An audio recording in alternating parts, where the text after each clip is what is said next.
अस्सलाम वालेकुम। नासिर भाई, मेरे बच्चे 6-7 साल के हैं। वो सही बोलते नहीं।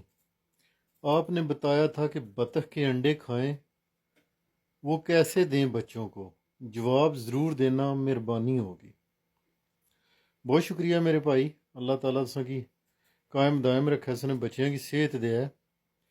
मेरे दोस्त, जिन्ना ने बच्चे अकला के बोलने न, थत्थे न, थोड़ा बोलने न, लेट उन्हें बोलना शुरू किया है या बोलने नहीं, मतलब कि घट बोलने ना, उन्होंने वास्ते ये बेस्ट नुस्खा है। बतख ने अंडे खिलाने न उबाल के, और एक कोई जमा तफरीक नहीं कि कितने खिलाने न, और एक कोई जमा तफरीक नहीं कि किहड़े टाइम तक खिलाने न।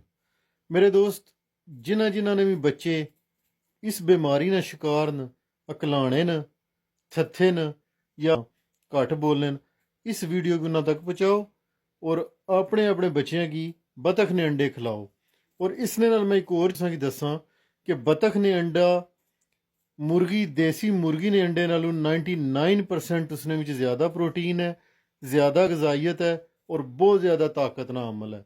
बहुत शुक्रिया। अल्लाह हाफिज़।